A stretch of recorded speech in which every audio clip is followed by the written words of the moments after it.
यहाँ पे आज जो एक ब्रिज है इसका उद्घाटन डॉक्टर जितेंद्र सिंह और मैं भी यहाँ से जम्मू कश्मीर की सरकार की तरफ से हम दोनों आए और हमारे साथ ऑनरेबल एमएलए यहाँ के भरद्वाज साहब वो भी हैं। और ये यहाँ के लोगों को मुबारकें हैं, बधाई है कि ये फार फ्लंग एरिया है, पहाड़ी इलाका है और पहाड़ों का बड़ा बीच में से जितना डिस्टेंस कम हो उतना ही लोगों को फ़ायदा होता है।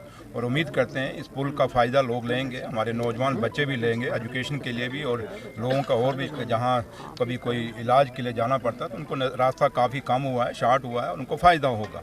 तो लिहाजा ये आज की डेट में मोदी सरकार और उमर अब्दुल्ला सरकार की दोनों की मिल के ये कोशिश रहेगी कि जम्मू कश्मीर के अंदर तामीर और तरक्की कराई जाए और यहाँ के नौजवान बच्चों के रोज़गार के लिए नए नए आयाम पैदा किए जाएँ। और क्योंकि आज जब ये पिछला गवर्नर रूल रहा है, यहाँ पॉलिटिकल लोग नहीं थे, अब तो हम लोग जीत के आए हैं, 90 एमएलए जीत के आए हैं, उसके बाद ये सरकार बनी है, यहाँ पे उमर अब्दुल्ला सरकार बनी है।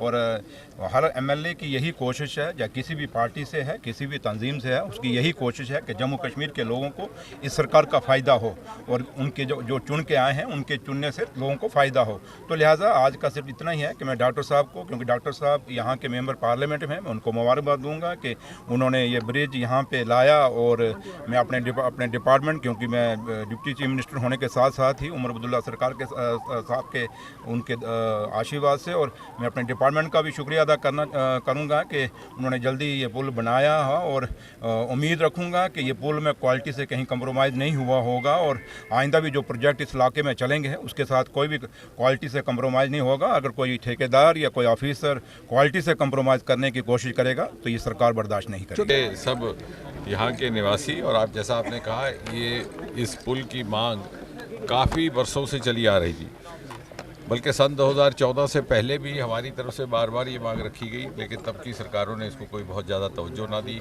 प्राथमिकता ना दी। ये सारा का सारा क्षेत्र ये अवहेलना का शिकार था।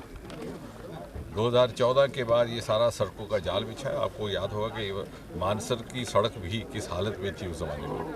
अब यहाँ पर अगर दूसरी तरफ जाए आप तो बॉर्डर एरिया तक, जीरो लाइन तक सड़कें बन चुकी हैं। 3 नेशनल हाईवे बन रहे हैं, एक्सप्रेस कॉरिडोर जल्दी निर्माणित हो रहा है।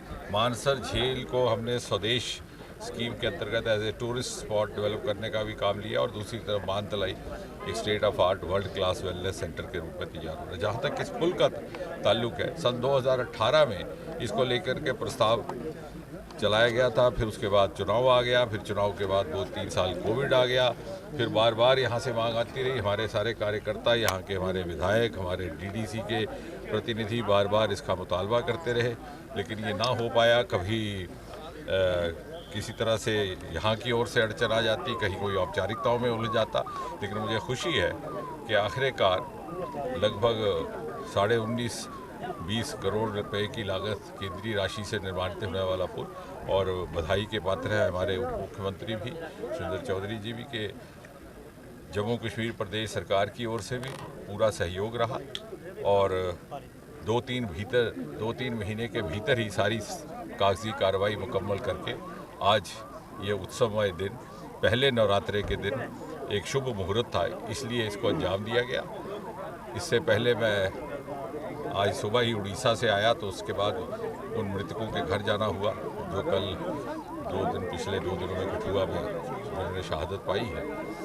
क्योंकि हालांकि ये प्रोग्राम पहले था, सुबह था, इसलिए आपसे भी थोड़ी क्षमा याचना है कि आपको थोड़ा इंतज़ार करना पड़ा, लेकिन हमारा मन नहीं माना कि हम सीधा यहाँ पहुँच जाए, क्योंकि मजबूरी थी कि ये मुहूर्त था, आज के दिन ही करना था।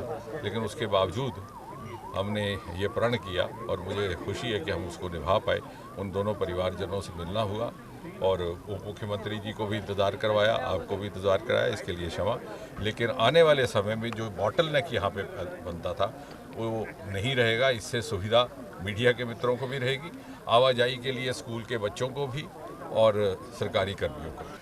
उसके लिए तो संज्ञान लिए हुए है केंद्र सरकार भी, प्रदेश सरकार भी, गृह मंत्रालय में भी बार बार उसकी बैठकें हो रही हैं, और बहुत ज़्यादा सार्वजनिक तौर पर इन बातों की चर्चा करना मुनासिब नहीं रहता। लेकिन पिछले कुछ महीनों से जो फोकस इस तरफ हुआ है आतंकियों का और पाक समर्थक आतंकियों का, उसको लेकर के भी यथाउचित कार्रवाई सेना की ओर से, अर्धसेना बलों की ओर से की जा रही है। उसका बहुत ज़्यादा सार्वजनिक तौर पर जिक्र करना, उल्लेख करना संभव नहीं। वो तो जैसे हमने पहले भी सूचना साझा किया कि 19 अप्रैल को प्रधानमंत्री जी यहाँ पधारेंगे, उधमपुर में ही उनकी लैंडिंग होगी। उसके उपरांत वो जो दुनिया का सबसे ऊंचा पुल निर्माणित हुआ है रेल का, वहाँ पर जाएंगे, उसका भी मुआयना करेंगे, वहाँ पर भी उसका लोकार्पण होगा और फिर वो कटरा पहुंच करके वंदे भारत, और ये आपके माध्यम से ये भी सूचना चली जाए कि कहीं कहीं ये कहा जा रहा है और ये मांग भी आ रही है कि वंदे भारत श्रीनगर के लिए कटरा से क्यों जा रही है, लेकिन दर हकीकत सच्चाई ये है कि ये जम्मू श्रीनगर वंदे भारत है।